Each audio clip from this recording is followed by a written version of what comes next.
Com essa legislação que eles estão impondo, essa mudança da lei, isso acaba, porque você vai ter que ter 1 ano de experiência e, ao final, alguém vai escolher se você fica ou não. Você lembra do QI?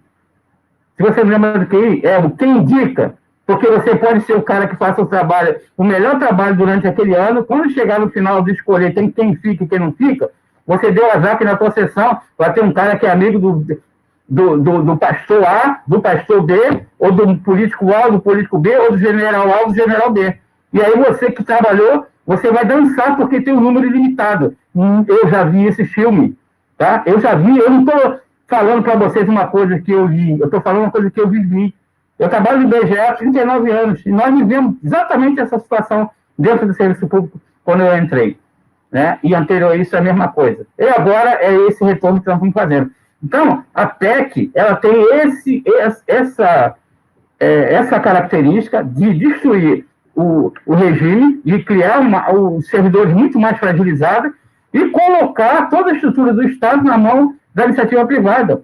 Isso abre a possibilidade deles até emprestarem estruturas físicas, colocarem trabalhadores terceirizados dentro do jogo para fazer trabalho público.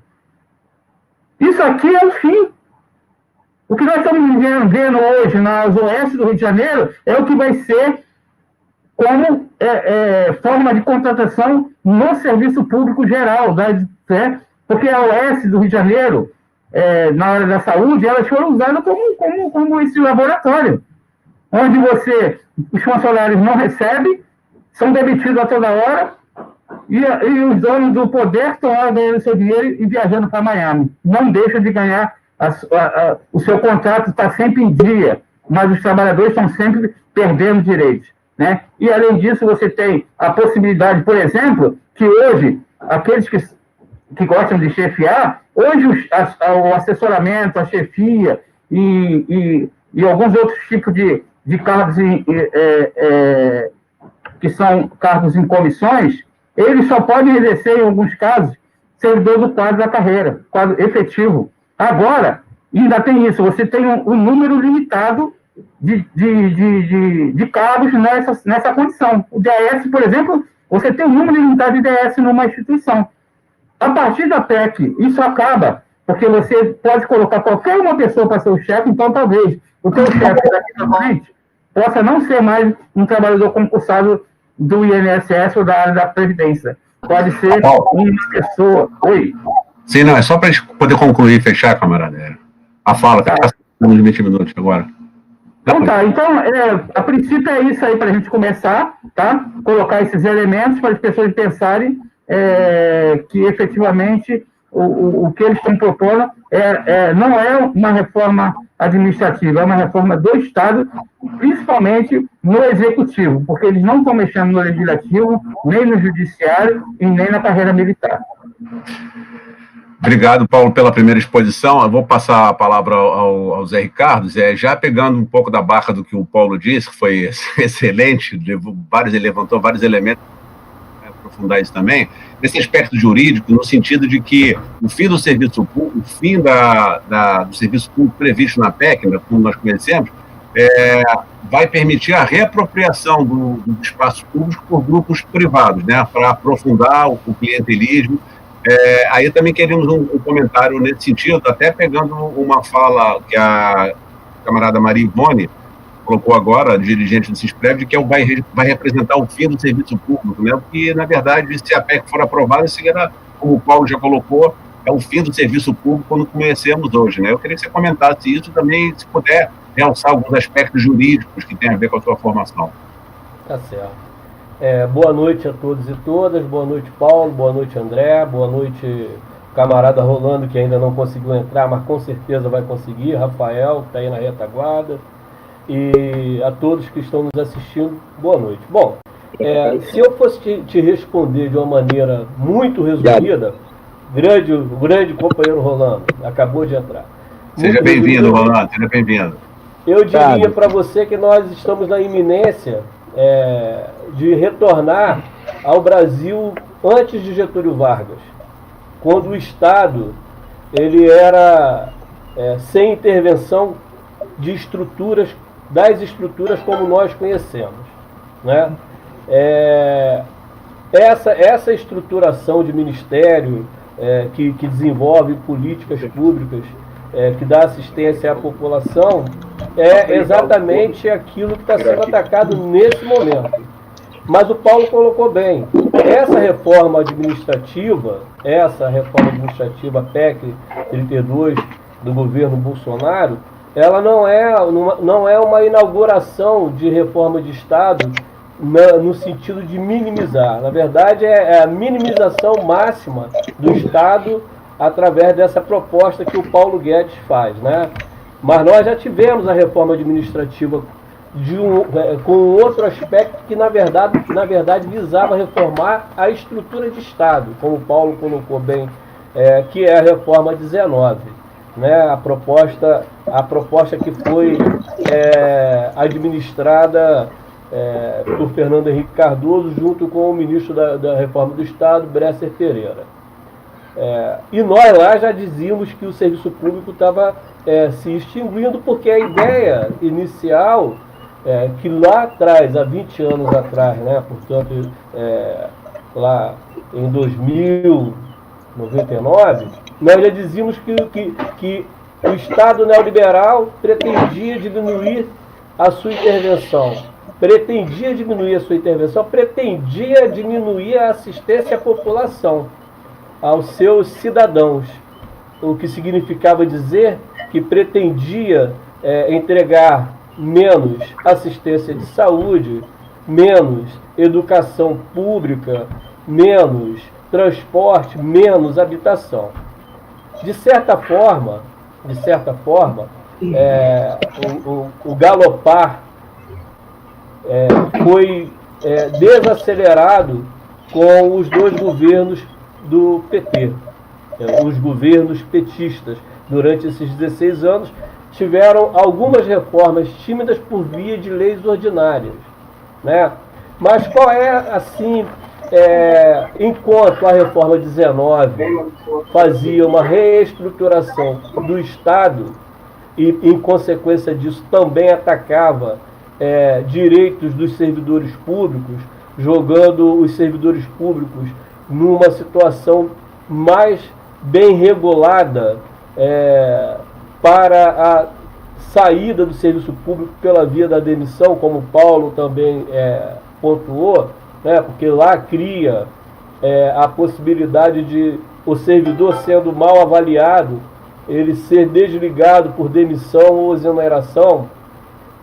Essa possibilidade não é uma inovação dessa reforma, dessa proposta de reforma agora. Essa novidade de possibilidade de demissão regulada vem da reforma do Bresser Pereira, da Emenda Constitucional 19, e que, por força das circunstâncias lá da comissão especial no Congresso, o artigo 39 acabou sendo suspenso, né, na proposta do texto que eles pretendiam, que criaria a comissão Comitê de Avaliação de Políticas Públicas e Salarial. A DIN 2135 consegue uma liminar, e até onde eu consegui ler a decisão, ela foi concedida porque o Congresso, naquela época, não cumpriu a formalidade de ter um número suficiente de deputados no quórum para ter validade na aprovação. Faltaram, pelo que consta, pelo que eu me recordo do voto que concedeu a liminar, faltava pelo menos 2 deputados no plenário, e que viciou aquela votação. Por exemplo, só para que a gente consiga entender, se aquela votação dependia de 270 deputados, só teria no Congresso, naquele momento da votação, 268, e isso ficou evidente com a apresentação lá da lista de presença, e houve a suspensão. É claro que com a votação do plenário do STF, essa redação que ficou em suspense não passaria, seria considerado inconstitucional, exatamente, mas não pela redação inconstitucional, mas sim pelo vício de formalidade na votação, né? E daí o Paulo também vai bem quando diz que essa reforma 39, da EC 32, ela também ataca o artigo 39, né? Mas, assim, o aspecto jurídico mais evidente, que eu acho que merece um destaque, é que o RJU, que nós chamamos, e é o regime jurídico único, deixa de existir a partir da aprovação dessa proposta do Paulo Guedes Bolsonaro, né? Ele deixa de existir por quê? Porque lá num dos artigos propõe criação de pelo menos 5 tipos de vinculação no serviço público. Esses 5 tipos de vinculação se daria, e assim é uma coisa que me deixa muito surpreso, que você faz parte de uma lista de pessoas que serão aprovadas em um concurso, mas vai ficar num contrato de experiência de 2 anos. Essa é uma forma de vínculo, de 2 anos. E cumprirá um estágio probatório de mais 1 ano. E após os 3 anos, somados os 2 anos de experiência, se você for bem avaliado, permanece no serviço para cumprir 1 ano de estágio probatório e depois só aí você vai ser efetivado. Ora, o primeiro tipo é contrato de experiência. O segundo tipo de contrato é a investidura em cargo público, por concurso público. E aí também vai ter o começo pelo estágio probatório. Tudo, aí tem o que o Paulo falou, e que é também do decreto 6185 de 74, que é a questão do cargo típico de Estado, e que para a teoria do Estado neoliberal, o que seria cargo típico de Estado para o Estado neoliberal, se não os cargos que estão vinculados à área de fiscalização e arrecadação. Ou seja, enquanto nós, servidores da saúde, entendemos que somos aqueles que operam o direito essencialmente humano para a existência das pessoas, que é o serviço de saúde, a assistência da saúde, esse serviço é um serviço que depende do Estado para ser efetivamente posto à disposição da população. O Estado neoliberal entende que saúde não faz parte das carreiras de Estado, né? Então, nós vamos ver que o Estado vai deixar de fazer parte da assistência, da entrega do serviço na saúde, na educação, o que vem já sendo preconizado por muito tempo e por esse camarada que está aí no governo eleito, né? Dizendo que a educação universitária pode ser privatizada, a saúde pode ser privatizada. O ex-ministro Mandetta, que as pessoas tanto louvaram em função das ações, muitas delas, do nosso ponto de vista, acertada para o ataque à pandemia, né? Ao combate à pandemia, mas ele também foi lá colocado para iniciar a política de transição, de privatização da área de saúde. A PNAC, que é a Política Nacional de Atenção Básica, que ele conseguiu aprovar, é uma proposta de abertura de caminhos para setores privados assumir assistência. E aí os modelos na área de saúde, como o Paulo também pontuou, nós vemos aí fundações de direito, fundações ditas estatais, porque são criadas pelo Estado, mas regidas pelo direito privado. OCIPs, organizações sociais, pessoas jurídicas de direito privado, né, assumindo assistência de saúde, como se a saúde fosse um produto que pode ser olhado como resultado dessa assistência final para obtenção de lucro. Mas eu penso, o André, Paulo e o Rolando, que, em primeiro lugar, essa reforma não é uma reforma administrativa que vem tentar tornar o Estado mais eficiente, como falsamente a grande mídia e aí vem noticiando, e o Paulo Guedes e o Bolsonaro menos, mas o Paulo Guedes mais, vem tentando convencer a população disso. Na verdade, o Estado não está sendo reformado na sua estrutura para esse Estado tornar-se eficiente. Na verdade, essa proposta ela é muito mais reforma visando fiscal de economia de gasto do que uma tentativa de tornar o Estado mais eficiente para a prestação de serviço público para a população, né? Tanto isso é verdade que nós podemos perceber que ela segue a mesma linha da reforma da Previdência, né? Que visou criar dificuldades de acesso a benefícios da Previdência. Portanto, o Guedes propagava a ideia de que iria economizar 10 trilhões e tantos anos, né? Daqui a pouco ele vai dizer qual é a cifra que pretende economizar, porque a ideia dele é só essa. Suprime as ações do Estado, né? A União, suprime, diminui, e aí eu economizo. Para fazer o que com o dinheiro da população? Porque esse dinheiro não é do Paulo Guedes, esse dinheiro não é do Bolsonaro, esse dinheiro não é do Lula, não é de nenhum dos presidentes. Esse dinheiro é da população, nós é que pagamos impostos. E aí, assim, esse dinheiro não tem que estar sendo entregue como vem, e o Paulo já ensinou isso, mais de 40% do orçamento do Estado é entregue para pagamento da dívida chamada pública. E eu pergunto a você, público, que está nos assistindo, qual foi a dívida que você fez para dizer que você tem que pagar com o seu imposto lá fora?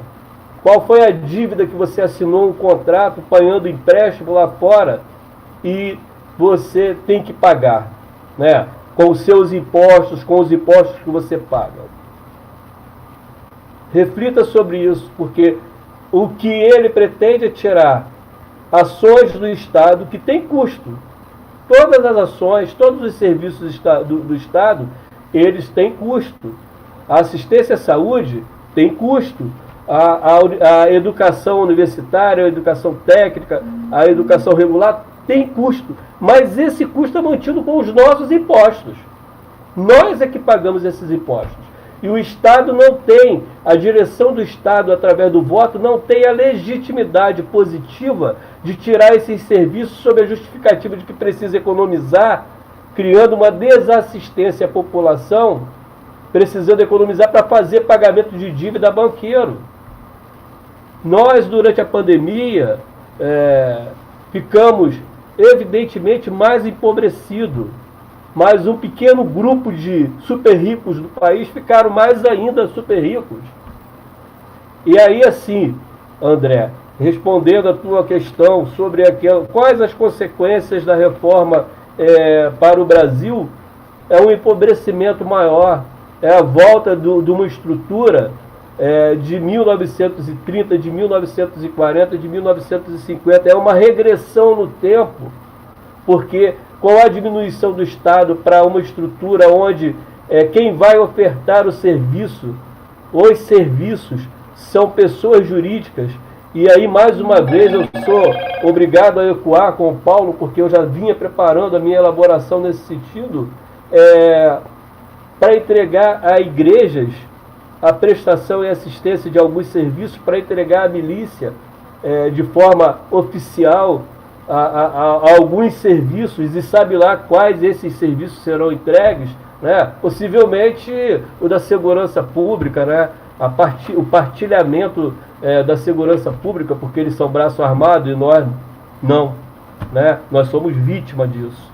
Então, assim, as consequências, como você bem colocou, André, são nefastas para o país, mas o país somos nós, cidadãos, né? Existe uma possibilidade da reforma não ser aprovada, existe, mas nós vamos ter que ousar sair do isolamento social, ousar a correr riscos de contaminação, porque só na rua que nós vamos conseguir evitar que essa reforma seja aprovada, com certeza, por esse Congresso desqualificado e presidido por uma figura que possivelmente não deveria nem estar lá, o Rodrigo Maia, sabe? É muito triste ver um presidente do Congresso Nacional batendo palma e dizendo que o Estado é ineficiente, que o servidor é ineficiente. Ora, quem é que está dando conta do recado na pandemia, assistência da saúde da população, se não as unidades públicas de saúde, se não o Estado organizado? Imagine você que está nos assistindo, a diminuição do Estado no setor de saúde e uma nova pandemia.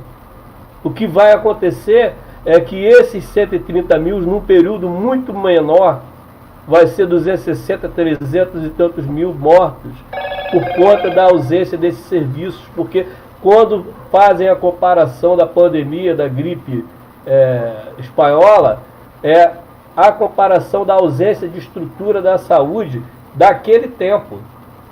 Nós estamos num tempo tecnológico, nós estamos num tempo onde toda a tecnologia facilita as ações, mas o Estado está se diminuindo e deixando de querer intervir e deixando você desassistido. Então não tem saída. A saída é a ida às ruas, protestar, dizer não queremos que o Estado seja diminuído e não votamos num Estado para que num presidente para que ele nos tire os serviços públicos que são mantidos por nossos impostos. Os impostos nos garantem os direitos aos serviços públicos e não somos obrigados a pagar impostos para que esses impostos sejam repassados para banqueiros. Então, André, Paulo, na verdade, quando a gente se depara com o texto da reforma, da proposta de reforma, nós só a vemos como uma adequação, como uma peça a mais nessa engrenagem do Estado neoliberal mínimo, né, que já vem sendo implantado desde Fernando Collor de Mello, com a abertura do mercado, sendo processado em continuidade pelo Fernando Henrique Cardoso, de forma mais tímida, mas também pelos governos petistas, porque por mais que tenha tido ações sociais, mas houveram também algumas reformas, inclusive de natureza fiscal, né?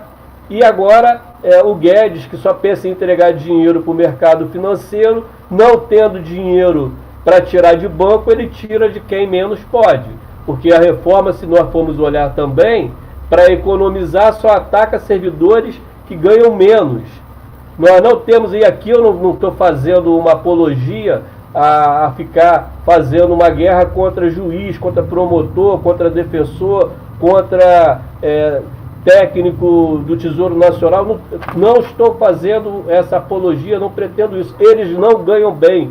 Nós é que ganhamos mal.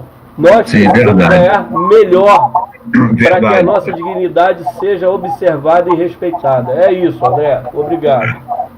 Obrigado pela excelente intervenção, Zé. Antes de passar a palavra ao Rolando, eu queria reproduzir alguns comentários do internautas, né?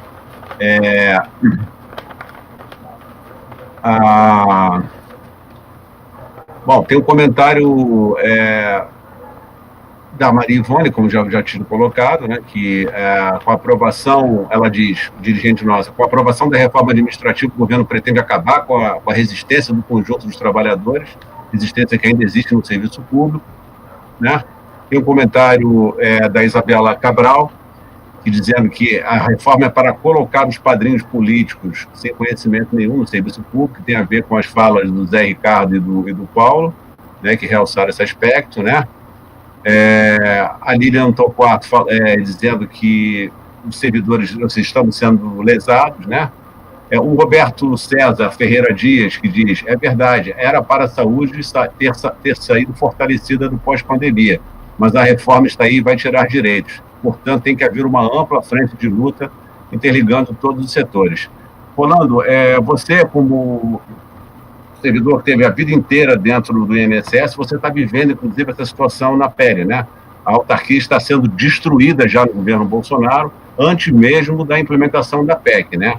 Você tem milhões, milhares, e chegou a 2 milhões de benefícios represados, as pessoas não conseguem acessar os seus direitos previdenciários, e no comentário, inclusive, à luz já do que está acontecendo no serviço público, especialmente no INSS, que esta semana decretou uma greve sanitária contra a tentativa do governo de promover uma reabertura precipitada de agências em plena pandemia. Boa noite, Rolando. Seja bem-vindo. Boa noite, André. Boa noite, Paulo Lindsay. Boa noite, doutor Zé Ricardo. Boa noite, Rafael, né, que está aí na técnica. Primeiro, quero pedir desculpas. Eu tive uma dificuldade terrível para conseguir acessar. Eu via vocês, mas não conseguia entrar. Mas, apesar das dificuldades, estamos aqui, estamos participando. André, eu estava vendo atentamente aqui a participação dos companheiros. Quero dizer que mesmo eu não estando na live, eu estava acompanhando, eu estava ouvindo. Eu estava na sala, mas eu não tinha o acesso, não conseguia o acesso. Então deu para pegar bem as duas intervenções anteriores. Pois é, André, nós estamos vivendo um momento.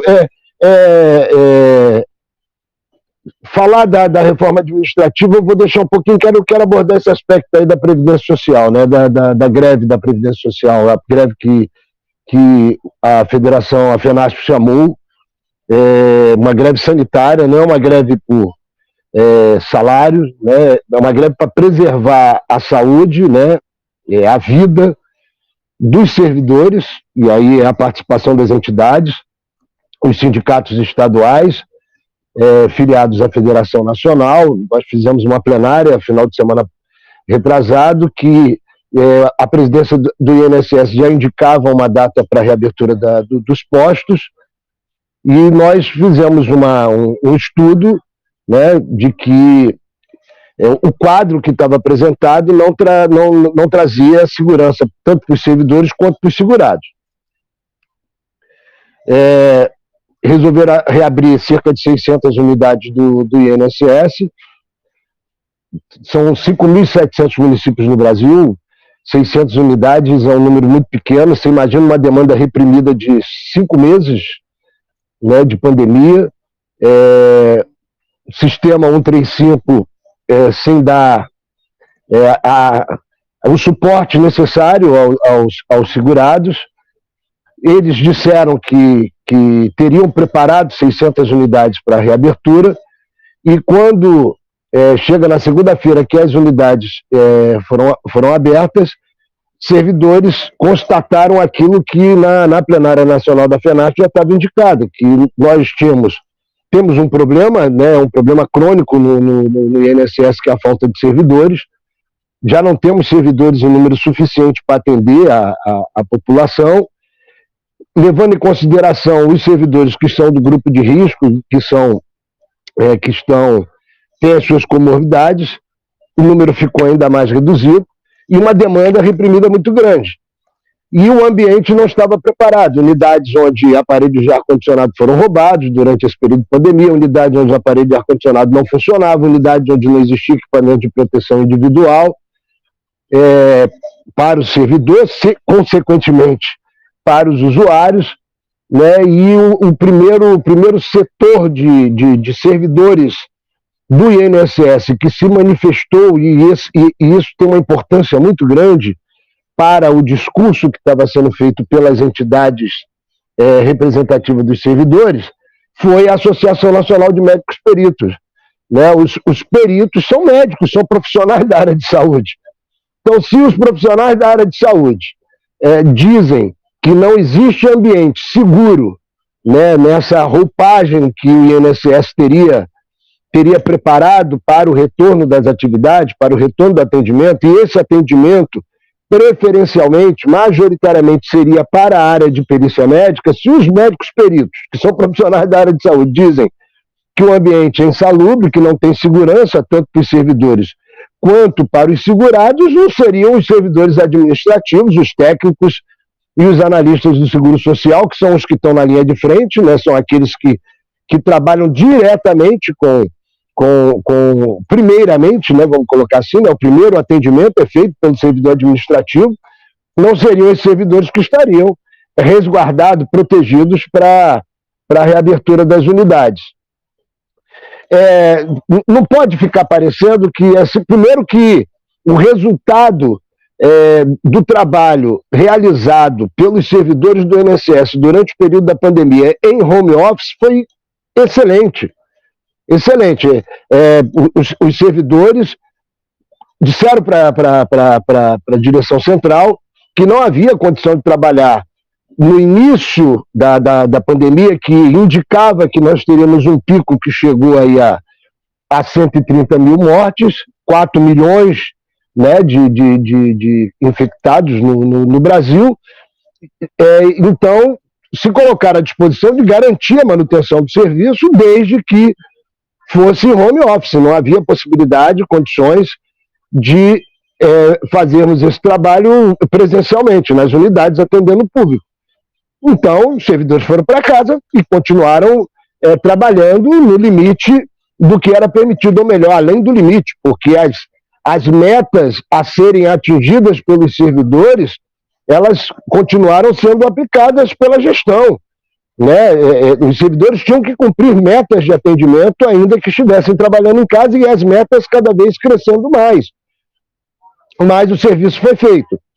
E quando a pressão da população, a pressão midiática, né? A imprensa, infelizmente, tem um setor da imprensa que se presta a esse papel sujo, né? De colocar o serviço público como um serviço ruim e que seria um benefício para o servidor, né? Com quase que o servidor tivesse em casa sem fazer nada, quando na realidade ele estava tendo que produzir ainda mais do que ele já produzia anteriormente. Pressionou o governo, né? E já tinha uma predisposição do presidente da República que nega, né, o Covid, que nega as mortes, que nega o risco, né? Que não respeita as legislações, não respeita as autoridades científicas, né? Junto com os seus assecas, aquele bando de baba-ovo, né, que aí agora nós estamos vendo aí um monte deles aí contaminados, contagiados, adoentados, né? Foi uma sequência de ministros e puxa-sacos lá de governo que acabaram se contaminando por conta do vírus, e ele continua negando, e a pressão da equipe econômica subordinada ao Palácio do Planalto em cima do presidente do INSS pela reabertura das agências. E resolveram reabrir as agências, né, a Bangu, como nós costumamos dizer aqui no Rio de Janeiro. E a Associação Nacional dos Médicos Peritos apontou a incapacidade de funcionamento da forma como estava. Saiu uma decisão no domingo à noite, domingo passado à noite, que já foi revista. Nós sabíamos que ia ser revista, é óbvio, né, mas no primeiro momento houve uma manifestação por parte de uma entidade representativa de servidores junto à Justiça Federal da Terceira Região, lá em São Paulo. Saiu uma decisão para São Paulo que as unidades não deveriam ser reabertas a partir do momento que não se tinha garantia. E o que me causou mais estranheza é que ontem foi apresentada, inclusive, essa argumentação no Jornal Nacional pelo diretor de atendimento do INSS, que reconheceu que os 5 meses foram insuficientes para que o INSS preparasse as unidades para a reabertura. E hoje, quer dizer, 24 horas após o próprio diretor de atendimento da direção colegiada do INSS em Brasília reconhecer, né, que a burocracia impediu que as licitações fossem feitas, que a compra de equipamentos, de material, tivesse sido feita em tempo hábil para que pudesse ter reorganizado as unidades para receber os servidores consequentemente receber os segurados, teria sido um tempo muito, muito pequeno, e que a gestão do INSS reconhecia isso. Quem disse foi o diretor de atendimento do INSS, ao lado do presidente do INSS, reconhecendo, né, que não conseguiram organizar as unidades para o retorno das atividades presenciais, para o atendimento presencial. E hoje a Justiça Federal atendeu ao recurso apresentado pela Advocacia Geral da União, a Procuradoria Especializada do INSS, e determinou a reabertura das agências do INSS em São Paulo. Mas a posição do sindicato, a posição da Federação Nacional é para que os servidores não realizem o trabalho presencial, enquanto o INSS, enquanto a gestão, enquanto o governo Bolsonaro, certo? Que a responsabilidade, nós não temos que ficar aqui apontando o que aconteceu lá atrás, ou o que vai. Nós temos que pensar no que está acontecendo hoje, o que pode acontecer amanhã. Né? Então, enquanto esse governo, o atual governo, não der as condições, as garantias, né, necessárias para que a população, os segurados da Previdência e os servidores tenham, né, a sua saúde preservada, tenha a segurança para que possa realizar o atendimento presencial aos segurados do INSS. Essa é a nossa realidade. A nossa posição é pela greve sanitária, por tempo indeterminado, até que o INSS, a partir do momento que o próprio INSS, né, disse que reconheceu que não teve tempo para poder organizar e garantir o material necessário para a reabertura das agências, não somos nós, servidores, que vamos lá servir de cobaia, né, para servirmos de número de mortos e contaminados, contagiados pelo Covid-19. E não é esse o nosso papel. E o papel do governo é da responsabilidade do governo. O nosso é de nos preservar e preservar os segurados da Previdência Social. Isso.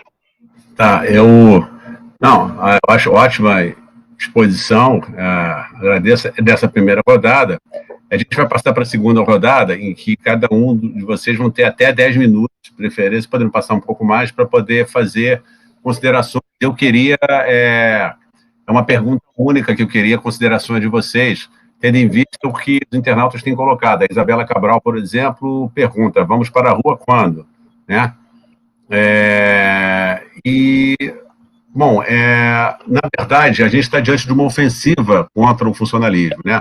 O Roberto César Ferreira Dias informa agora que acaba de dar no Jornal Nacional que o governo vai cortar o ponto dos médicos peritos que não retornarem ao atendimento no INSS. Quer dizer, então, ataque às greves e mobilizações de trabalhadores, a PEC da reforma administrativa. A pergunta para os três camaradas é o seguinte: sem querer que vocês apresentem uma fórmula mágica, que não é isso, mas por que caminhos a gente consegue reconstruir o movimento dos servidores com capacidade efetiva de dialogar, por exemplo, com a população que é usuária dos serviços? O primeiro a responder, Paulo Lindsay, né? Até 10 minutos, Paulo, por favor.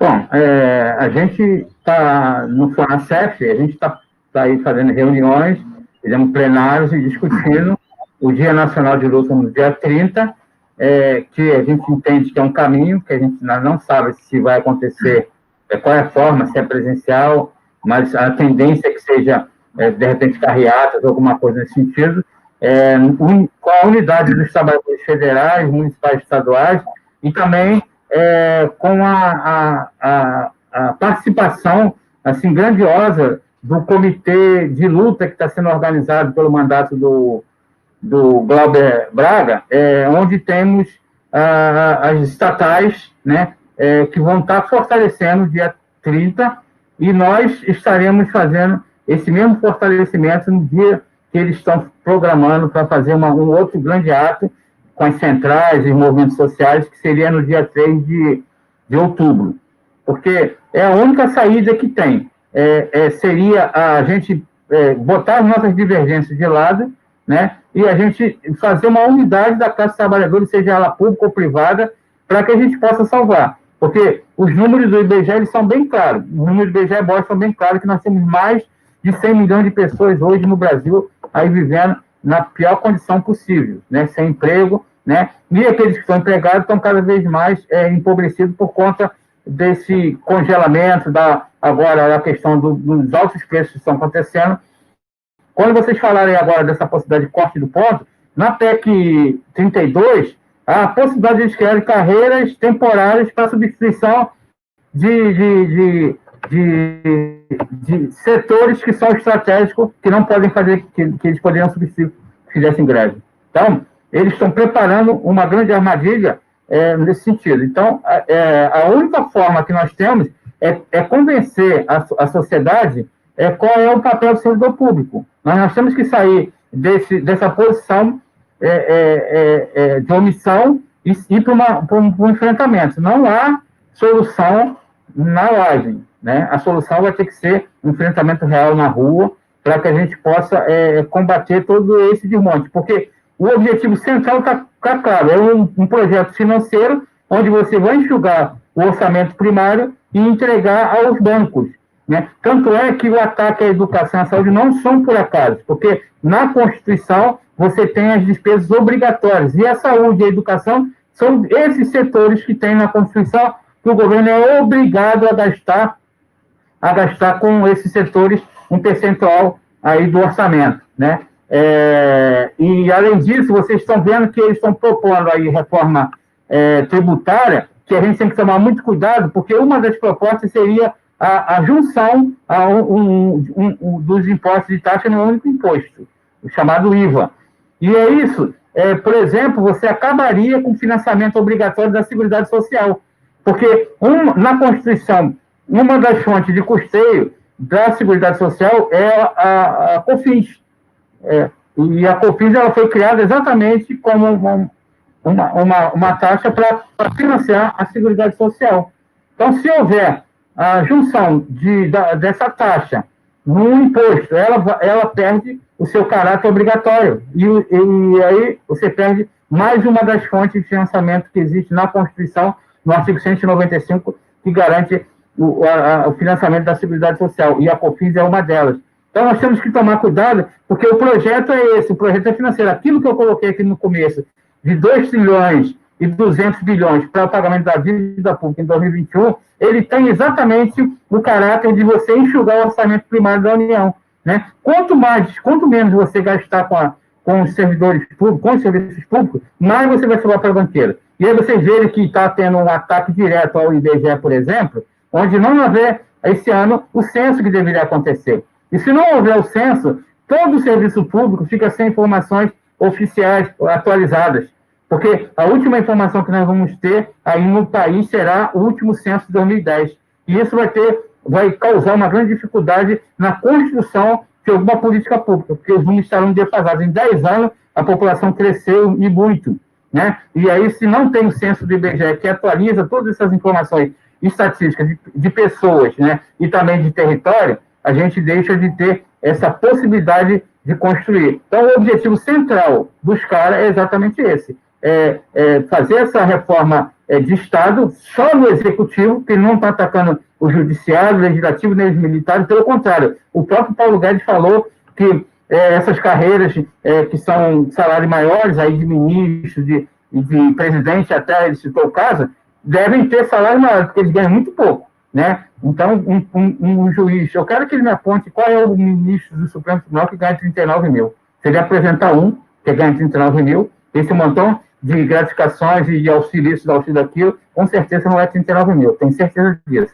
né? Então, respondendo a pergunta, é isso, nós temos que ir para a rua, se juntar, vai ter amanhã, vai ter a plenária dos servidores públicos, para a gente, aqui no Rio de Janeiro, para a gente ver como é que a gente vai poder construir essa unidade dos trabalhadores públicos e privados também, para a gente poder resistir a todo esse desmonte, né? O desmonte é entregar a riqueza do país ao grande capital financeiro, né? E destruir o serviço público, mas não é destruir o serviço público acabando com o serviço público. Eles vão simplesmente pegar a verba pública e vai colocar essa verba na mão da iniciativa privada. Eles não vão simplesmente acabar com o serviço público.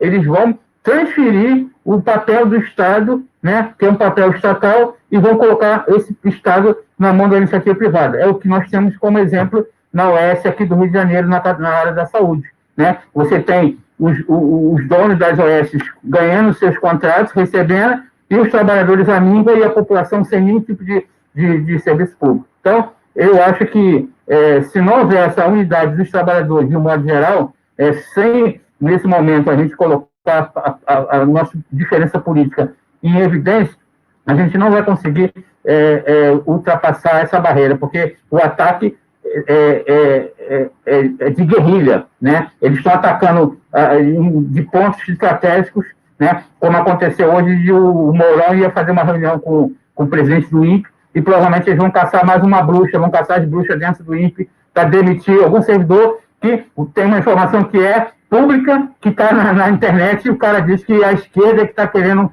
queimar a Amazônia, né? Então, é contra isso que nós estamos lutando, tá? Lutando contra um governo fascista que quer acabar com a democracia. Obrigado, Paulo.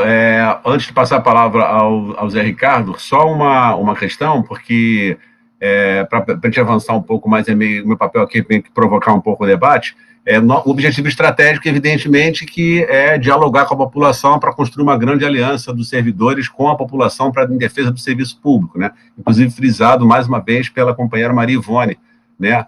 No sentido que fez uma colocação aqui no chat, dizendo assim, a necessidade de explicar os prejuízos da reforma administrativa à população, que não tem consciência disso. Eu queria fazer uma pergunta, sobretudo para os dois camaradas que ainda vão falar, o seguinte: o que fazer concretamente para mobilizar? Será que vai ser preciso retomar aquele trabalho formiguinha dos anos 70 e 80, que é muito difícil, mas assim, de criar comitês nas escolas, associações de moradores, né, movimentos sociais de base, junto com os sindicatos, para poder reconstruir esse movimento e ampliar? É isso, Zé?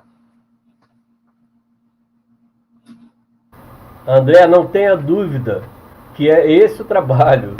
Não tenha dúvida que esse trabalho tem que ser feito, tem que ser retomado o mais imediatamente possível, ainda dentro do período da pandemia, com todos os cuidados, com todas as medidas de segurança. Nós precisamos voltar para a rua. Mas é preciso entender o seguinte: nós já estamos na rua. Nós somos a classe trabalhadora que movimenta tal economia que foi tão propalada durante o pico da pandemia, que precisava reabrir, e nós fomos obrigados a voltar para a rua. Então, quando nós fomos obrigados a voltar para a rua, a entrar em transporte público, a fazer voltar a funcionar restaurantes, a fazer voltar a funcionar mercados de forma mais ampla, a fazer voltar a funcionar tal máquina da economia, nós voltamos para a rua. E nós só vamos conseguir entender que é necessário aquilo que o Lindsay ainda agora colocou, que precisamos deixar as diferenças de lado e se entender e identificar-se como classe trabalhadora que está sofrendo um grande golpe na perda dos seus lugares de trabalho, na perda dos seus lugares de onde conseguir meios de sobrevivência, em consequência do que está acontecendo isso, em consequência da adoção da política neoliberal, do Estado neoliberal de diminuição do próprio Estado, da ausência de intervenção desse Estado através de políticas públicas, de criação de emprego. É inadmissível você ter extinguido um número tão grande de empregos por conta da tal da Lava Jato. Vejam que nós tivemos um ex-presidente preso, mas nós não recuperamos os empregos perdidos. Eu não estou discutindo o mérito da prisão, eu tenho desacordo, eu acredito que o processo foi feito com um juiz absolutamente parcial, que o objetivo era eleitoral, afastar ele do processo eleitoral. Não sou advogado dele, ele tem um cara muito mais competente que eu para defender, mas aqui a gente precisa abrir o verbo e dizer por que as pessoas permanecem desempregadas por conta do combate a tal da corrupção, se as pessoas empregadas, a classe trabalhadora desempregada que agora está desempregada, não foi parte da corrupção.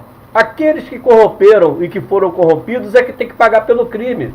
Mas quem está pagando pelo crime da dita corrupção, do dito êxito da tal da Lava Jato, é a população, é a classe trabalhadora, que ora permanece desempregada. Nós temos aí os estaleiros todos desativados, num momento bem parecido com o governo do Fernando Henrique Cardoso. Essa indústria naval precisa retomar com grande força para empregar. A construção civil precisa ser reaquecida, mas não pode ser reaquecida por quê? Porque a classe trabalhadora não pode ter lugar para fazer reunião, não pode se ver no chão de fábrica, não pode dialogar, não pode conversar, porque quanto mais classe trabalhadora desempregada, mais fraco é as entidades que o representam. Mas você, desempregado que está nos assistindo, nós, servidores que estamos empregados, somos também classe trabalhadora. Estamos sofrendo os ataques de perdas de direito, que possivelmente hoje você, desempregado, não os tem mais, mas não fomos nós do serviço público que tiramos o seu emprego. Quem tirou o seu emprego foi a política neoliberal. E aí é grande e muito importante que nós tenhamos consciência disso, que nós somos iguais, que nós precisamos estar lado a lado, disputando esse Estado, que tem que ser um Estado que propõe política, que arrecada impostos e que investe nessa política pública, para que a população possa ter emprego, lugar de trabalhar, meios de sobreviver e ter a perspectiva de ter dignidade. Então, precisamos sim montar os comitês, precisamos sim voltar à porta das fábricas para conversar com quem está empregado, mas precisamos ir às comunidades onde os desempregados estão, para conversar com os desempregados, que são classe trabalhadora, são os precarizados, são os excluídos. Os companheiros entregadores aí da pandemia, nas motos, nas bicicletas, no Uber, no transporte de passageiro por Uber, por dispositivos, são também precarizados. Não precisam permanecer nessa precarização, nessa exploração exacerbada. Tem que se organizar, tem que se unir. A classe trabalhadora precisa voltar a se reconhecer, se identificar. Eu lembro que em algum livro, quando eu fui fazer a minha monografia sobre a reforma administrativa da emenda 19 no Fernando Henrique Cardoso, em algum livro eu li, tratando sobre direito sindical e trabalhista, que no movimento de sapateiro, em 1960, em 1964, na década de 60, quando o sapateiro aqui no Rio de Janeiro dizia que ia fazer greve, o sapateiro do país inteiro parava, o ferroviário parava em apoio à greve. Isso era identidade de classe, solidariedade de classe, que hoje parece que não existe mais, porque parece que nós perdemos essa identidade, mas nós somos filhos da classe trabalhadora, nós somos trabalhadores, né? E como tais precisamos nos ver e precisamos nos unir. Nós não podemos permanecer nessa desunião. Quando nós vamos para a rua, ora, qual é a resposta dessa pergunta? A resposta dessa pergunta é: nós já estamos na rua. Nós precisamos ter o tempo depois do trabalho para sentar na praça, à distância um do outro, com garantia, com a manutenção das máscaras, e dialogar como vamos fazer para resistir a esse ataque desse governo neoliberal, como vamos fazer para resistir ao ataque da diminuição de Estado, como nós vamos fazer para fazer com que o Estado siga dando a assistência de serviços públicos eminentemente público, sem intermédio de terceiro privado. Sabe?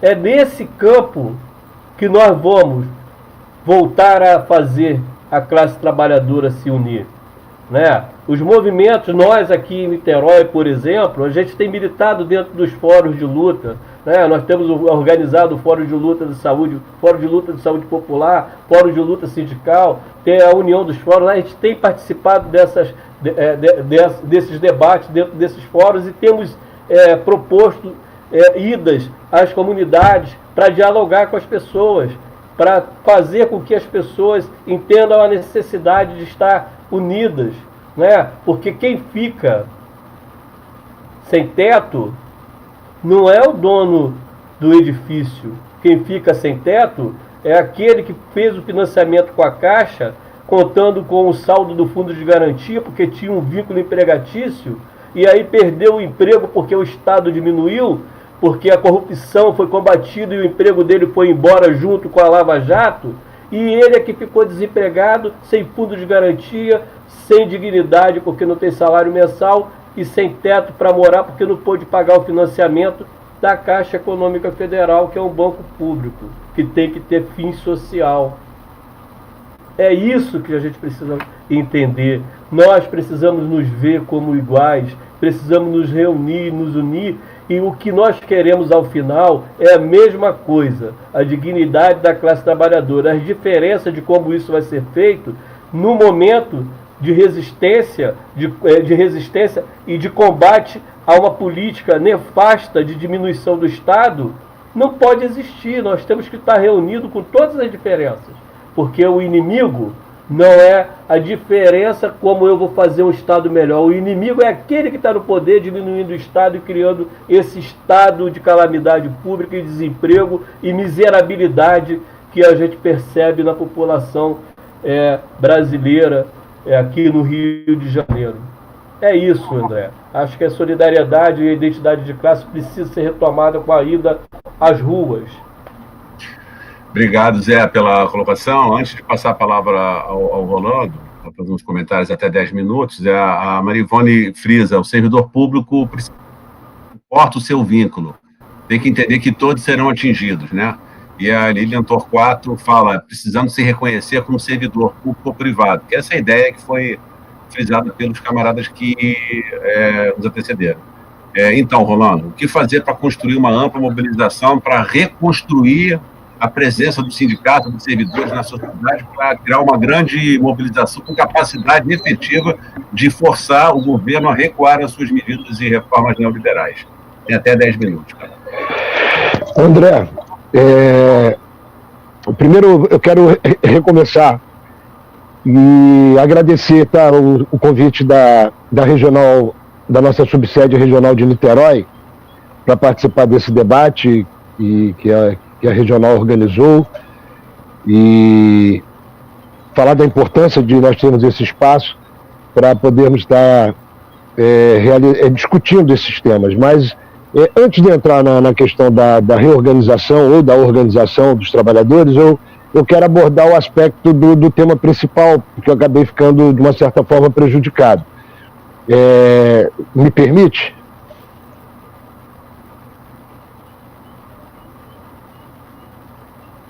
André? Com certeza. Ok, não vou me estender, até porque tanto o Paulo quanto o Zé Ricardo já abordaram bem o assunto, o tema, mas eu gosto de tratar do assunto rasgando um pouco. Eu não consigo ficar muito nessa formalidade. Nós estamos vivendo um momento que é bastante atípico, né? Eu fico pensando como estão as cabeças, né, dos eleitores de 2018. Né, um discurso nacionalista, né, foi feito um discurso nacionalista, se aproveitaram de um momento trágico da política nacional, que foi os escândalos da corrupção, certo? E a população já vinha, né, já ali no período do governo Dilma, já vinha demonstrando uma certa insatisfação, né, com o estado de coisas. Começou naquela campanha das passagens, né, dos valores da passagem de ônibus. Aquilo veio crescendo e alguns espertos ou espertinhos, né, se organizaram. A direita, ela sabe se organizar muito bem. E eles vieram com o discurso, né, da moralidade, da limpeza, certo? Varrer a corrupção do país, e um discurso nacionalista que não se traduziu, né, não, na prática. Né? Eles hoje praticam a destruição do Estado brasileiro, certo? Eles são entreguistas, esse governo é um governo entreguista, está entregando as nossas riquezas, está entregando a nossa produção agrícola, certo, para o exterior. Um governo que não tem compromisso com a classe trabalhadora, veio para destruir o trabalhador, veio para destruir o Estado brasileiro, certo? Um projeto de vender as nossas riquezas, de entregar preço de banana, o que nós temos, como fizeram com parte da Petrobras, estão destruindo a Previdência Social para poder beneficiar os bancos que vendem previdência privada, estão entregando a saúde, né, para as OS, conforme o Paulo e o próprio Zé Ricardo colocaram aqui.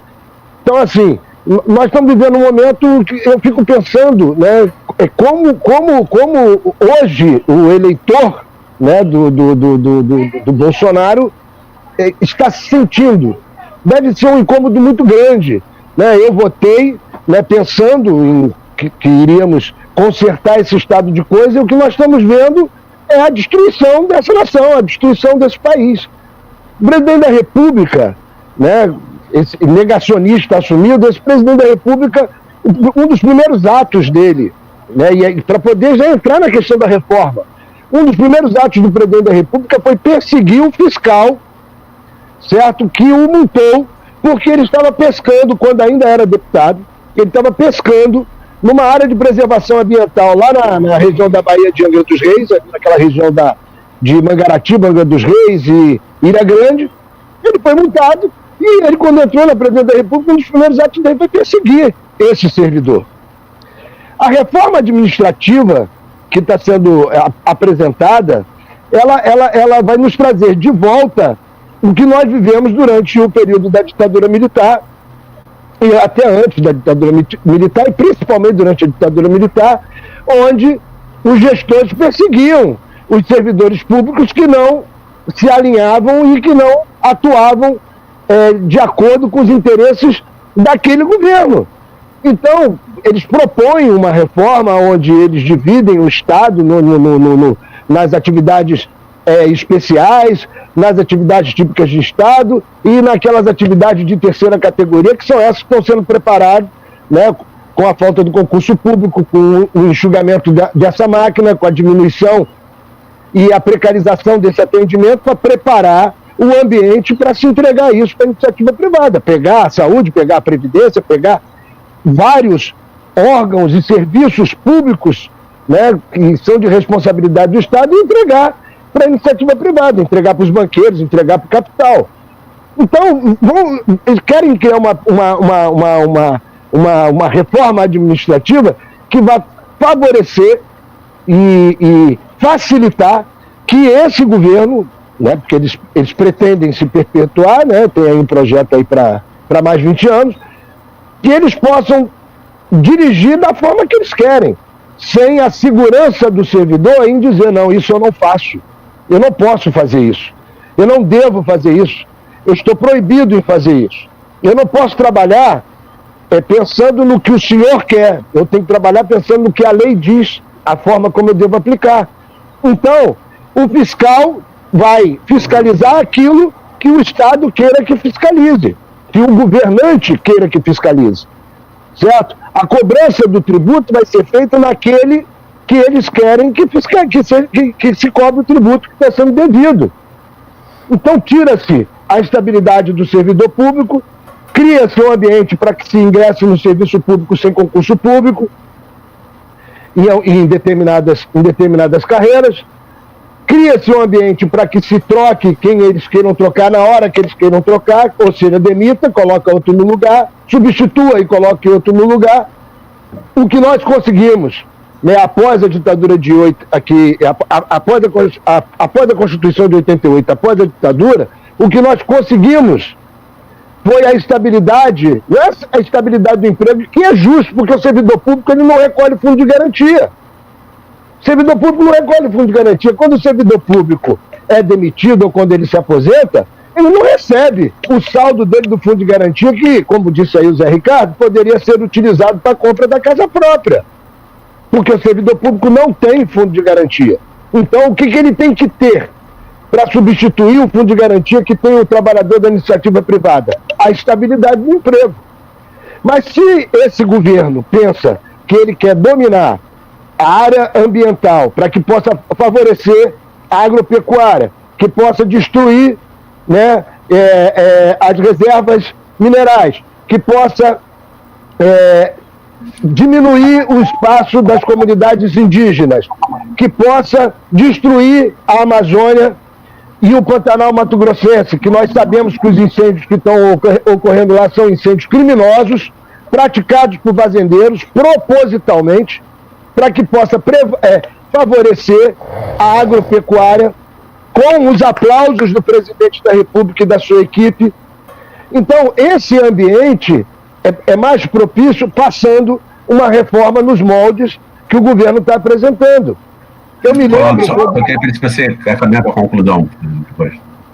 Concluindo, eu me lembro quando eu ingressei no antigo IAPAS, né, que era o órgão fiscalizador, arrecadador e fiscalizador que hoje, na época era a Previdência Social e hoje é o INSS, existia os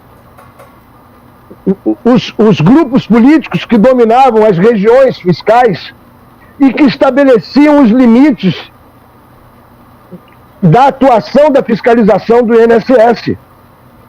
E aqueles comerciantes, empresários que não eram fiscalizados, né, ou que fingia-se que eles não estavam devendo a Previdência Social, que eles eram sonegadores, eram os principais financiadores das campanhas dos deputados federais e senadores do PDS, da Arena, do PSL. Esse ambiente é o ambiente que eles querem trazer de volta. E aí eu tenho uma preocupação, André, já linkando com o tema que você propôs, eu tenho uma preocupação com a eleição que vem. Porque a eleição de vereadores e de prefeitos é um caminho para o que virá em 2022. Então a população tem que prestar atenção em quem está votando para vereador, porque o vereador e o prefeito é o cabo eleitoral desse deputado, certo? Que vai estar lá no Congresso Nacional votando essas reformas que só retira direito da classe trabalhadora, que só beneficia aos banqueiros, aos empresários. Temos que prestar atenção no voto que nós vamos dar nesse momento aos vereadores, que serão esses cabos eleitorais, aos prefeitos serão esses cabos eleitorais que vão preparar a base que vai à rua em fazer a campanha de reeleição do Bolsonaro, ou seja, de reeleição desse projeto de destruição da classe trabalhadora e de destruição do Estado. Nós tivemos anos com todas as divergências, inclusive algumas que o Zé Ricardo apontou, com todas as divergências que nós tivemos com os governos Lula e Dilma, e tivemos muito, o movimento sindical não se curvou ao governo Lula e Dilma, apesar de ter apoiado, inclusive, principalmente, né, o Lula na eleição de 2002, com a posse de 2003, nós não nos curvamos. Nós não fomos correia de transmissão do governo. Tivemos diversos enfrentamentos e diversas greves históricas que foram construídas pelos servidores públicos contra a gestão do Lula e também contra a gestão da Dilma. Os trabalhadores se organizaram, mas temos que reconhecer que houve uma preservação do Estado, houve uma preservação da estrutura, houve uma preservação do regime jurídico único, houve uma preservação do servidor público, houve uma valorização do servidor público. Nós não podemos negar. Não tem como nós negarmos. Com todas as diferenças que eu tenho ao PT e aos governos do PT. Mas houve, sim, uma valorização, concursos públicos foram abertos, carreira de Polícia Federal foi uma carreira valorizada pelos governos do PT. Nós não podemos negar isso. As carreiras de fiscalização, as carreiras típicas de Estado, principalmente, foram as mais valorizadas. Então nós não temos como negar isso. E agora vem um momento de destruição de tudo aquilo, né, que nós tivemos 8 anos de estagnação durante a gestão do Fernando Henrique Cardoso. Foram 8 anos. Um pouquinho mais chato, só para poder. Eu estou sendo chato hoje da coisa. Tranquilo. Foram 8 anos, né, estagnados. E tivemos esses anos de Lula e Dilma que trouxeram um reaquecimento, vamos dizer assim, da estrutura estatal. E agora estamos passando por um momento diferente. E os trabalhadores têm que ser na linha do que você mesmo colocou. Quer dizer, a sua pergunta era uma retórica. Temos que voltar, sim, para os bairros, para as associações, temos que voltar, sim, para os movimentos sociais, temos que nos juntar aos movimentos, o movimento negro, o movimento LGBT, temos que nos juntar com os movimentos das minorias para fazermos uma corrente de resistência aos ataques desse governo. Temos que nos juntar com os trabalhadores desempregados, temos que juntar com os trabalhadores empregados que estão correndo risco de perder o seu emprego com essa diminuição do Estado, porque diminui o Estado, consequentemente, diminui a economia do país.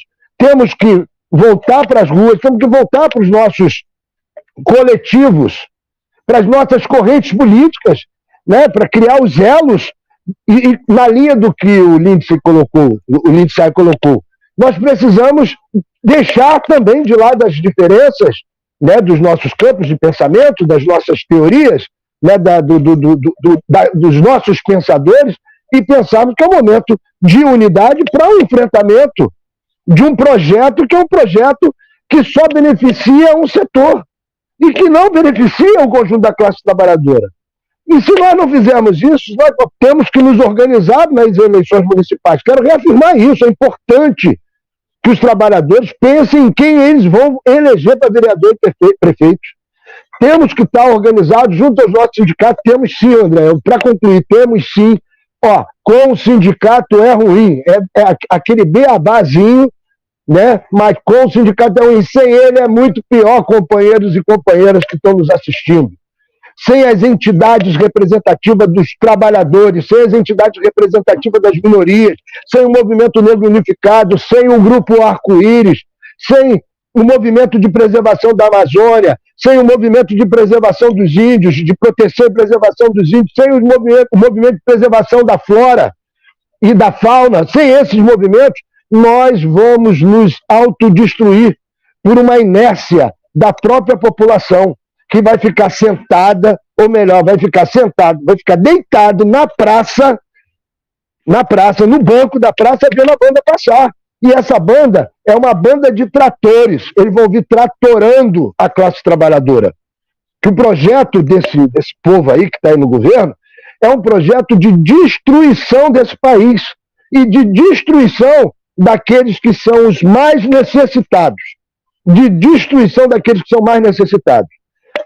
É isso. Obrigado, Rolando. Eu queria agora cada um de vocês vai ter 1 minuto para as considerações finais. Eu queria agradecer a todos.